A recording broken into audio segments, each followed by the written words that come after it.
Okay, so the GoPro is mounted to my hat, so if it's a little shaky, that's why. But anyway, so everything is zeroed. Both our dial indicators up here are showing 0, and this is measuring lift directly off the lifter buckets. Over here, this indicator is measuring TDC.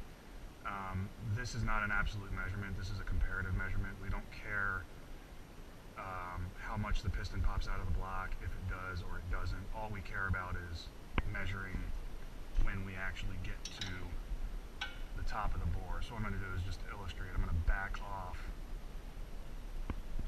and look, this thing is sticky.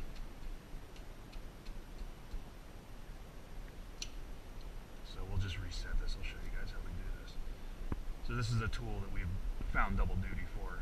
It's actually for measuring valve stem tip height, but it also happens to fit that spark plug tube hole pretty well. So we're just going to slowly move the crankshaft forward, and right now the piston is traveling upwards in the bore, and there it's just contacted the end of the feeler gauge. So all we're doing is we want to see when the piston gets to the top of the bore. And because I moved it to 0 is not going to be right, but that's why we're setting it anyway. So we'll just slowly move the crankshaft. It should be somewhere around that 0. It should be pretty close.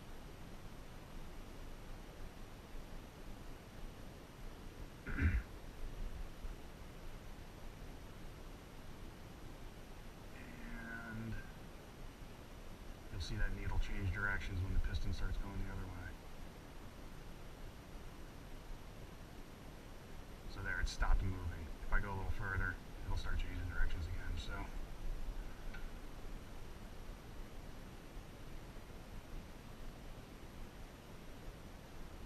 there we go.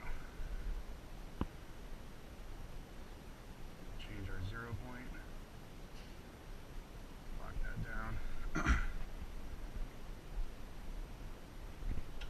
Now the other thing to note is because I set this yesterday,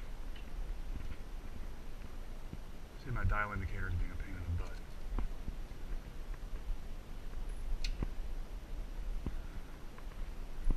Okay, so irrelevant of that, if I set this to 0, I already know this is TDC because I set it up yesterday afternoon.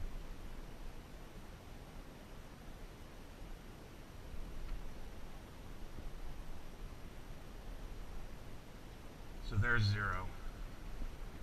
We go up here, again it moved. Set 0 there.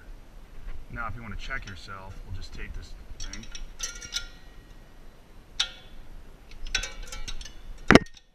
And we can rotate the engine.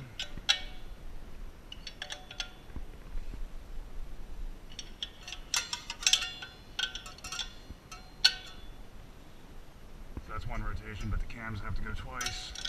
Or we got to do the crank twice rather to get the cams to turn over once.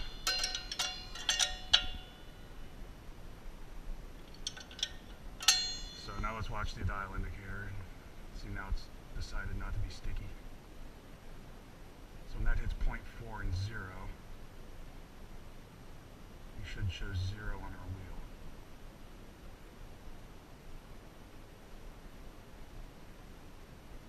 So there's 0, and see, it's within 1 degree. So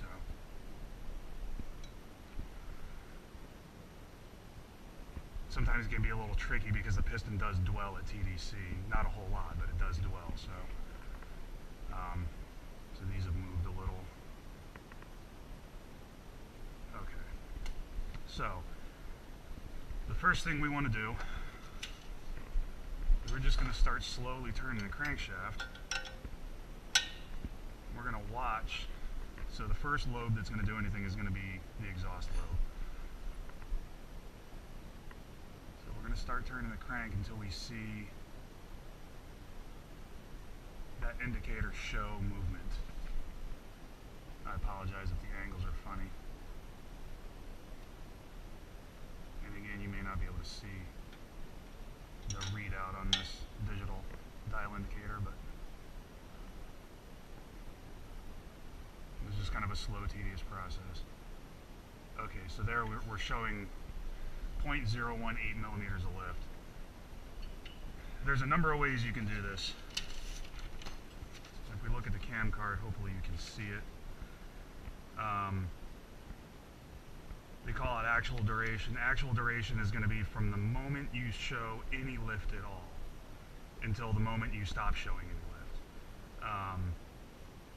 Then you've got the same measurements but at 1 millimeter of lift, and then they also give it to you at 50 thousandths lift. When you hear about advertised duration is usually the total, and that number will always be bigger.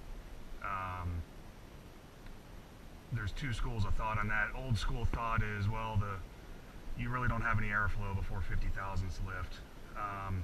The new school train of thought is, you know, it's sort of like when you go to work.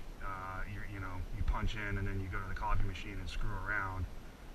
Your boss doesn't like that. You punch in, you better be working. That's kind of the way we approach cam design nowadays. And Tomei's stuff is very well engineered. I'm sure they sort of have the same thought in their head. Hey, if we're going to move the valve, we better be moving air as well.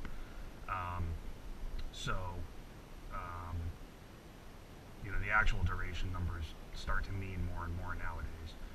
Whereas it used to be in the olden days, nobody really paid any attention to what was going on before 50 thousandths lift. Measuring actual duration is probably the trickiest because I don't know if you can see on that dial indicator, but you go from 0 to some measurable movement really, really rapidly, and it's tough to hone in on that. If we measure at 1 millimeter or 50 thousandths lift, we're still going to get accurate measurements. It makes it a little bit more repeatable if you measure at a quantity bigger than 0 or very close to 0. So we're going to go ahead and do this according to the 1 millimeter lift. I've already got the indicator set up to read metric, so we're just going to go with that. So according to our card, the exhaust valve should open at 64 degrees before bottom dead center. So what we're going to do is we're going to wait until we see 1 millimeter of measured lift on this left side dial indicator. And there we hit a half millimeter, 0.7, 0.8, 0.9, slow down, 9.7, 9.8, 9.9, 1.002 millimeters. So for all intents and purposes, that's 1 millimeter. So now we know the valve has moved that much. What we're going to do is we're going to look at the degree wheel, and what I will do, usually because it just makes it a little faster, is I'll just make a little mark here with my Sharpie, go down here, and this is going to be exhaust opens. And then we'll come back to that in a minute. If we go up here and look, I don't know if you can see the cam lobes or not. The next thing that should happen is the intake valve should start to pop off its seat as the engine turns over. So we can see here now we're up at 7.1. All the while watching this other indicator, you can see it sort of bouncing around a little bit across the base circle, but now we're showing measurable lift. So another thing to note is we're showing 10.79 millimeters of lift on the exhaust. The advertised lift excuse me, on the exhaust is 10.47. That's at the valve. They're calling out 10.8 at the cam. So that difference, they're accounting for lash. But we're measuring at the cam, so those numbers make sense. 10.79, they're calling out 10.8. So we know the lift is good, at least on the exhaust side. Moving along, we want to wait until we see 1 millimeter of lift on the intake.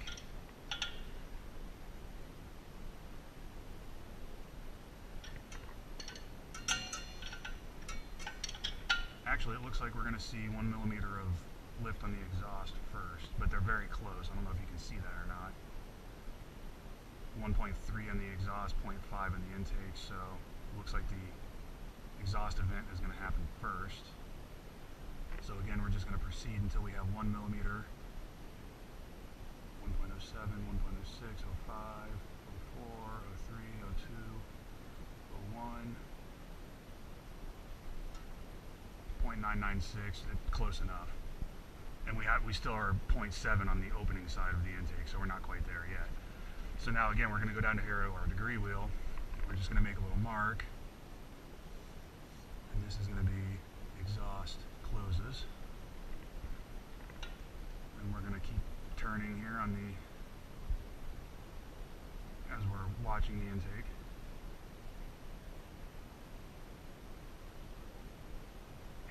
And boom, 1.02. We'll make a little mark here. This is intake opens.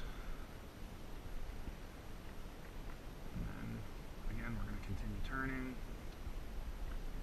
And then we know the lift is up there around 10 something, so we'll progress up to 9.5, 10. Now let's look at the card again. They're calling out 10.8 also on the intake, so let's see how close we get. 10.6, still climbing. 10.7, still climbing. 10.8, and some change. 10.9, so there's a little noise in the measuring here.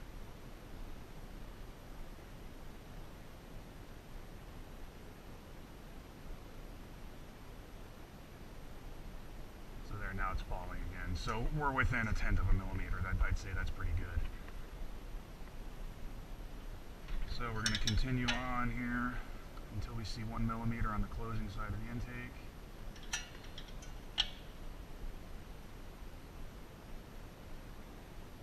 Closer, closer, 1.3, 1.2.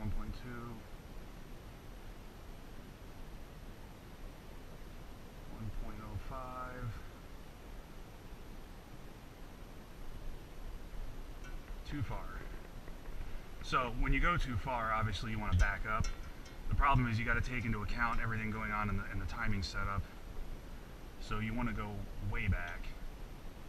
Alright, so we went back to 2.7, but watch the tensioner as I start to turn the crank. I don't know if you can see this or not. But that thing just moved quite a bit. So always keep that in account. 1.2, 1.1. You know, I've got a standard length snap-on 19 millimeter wrench here. If you have a longer wrench, it'll make it a little easier because you get more leverage. And granted, there's no spark plugs in the engine, but still, there's, you know, big bumpy cams with springs. So there it is, 1 millimeter dead. Again, we'll come down here. Apologize for my shaking. Intake closes.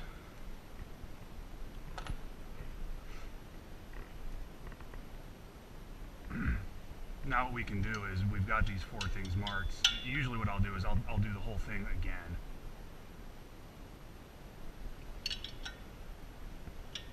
Just to verify. So the first event I'm coming to is going to be intake open.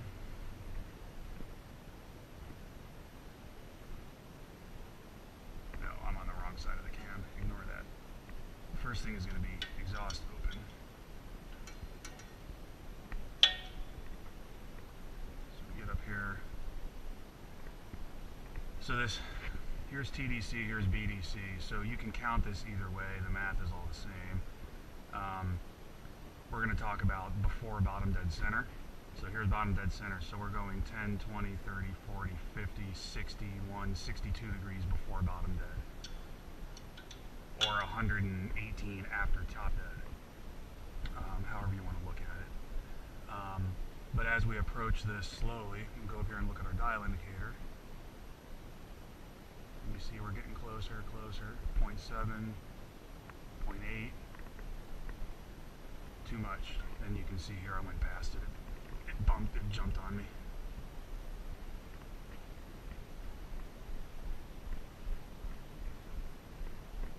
0.9.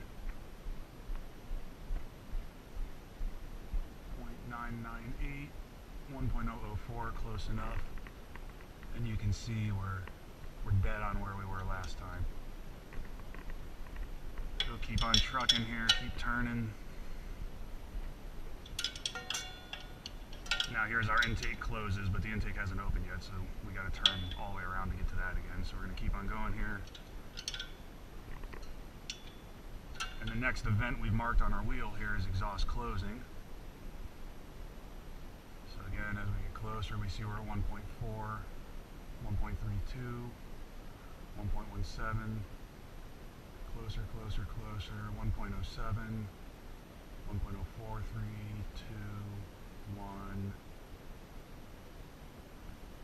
1 millimeter on the nose, right on our line, that's good. Our next event, 0.7 millimeters on the intake. 0.8, 8.5, 9, 9.5, 9.6, 7, 8, 9, 1 millimeter, 1.02 millimeter, or 1.002 millimeters, right on our line. Let's keep on going here.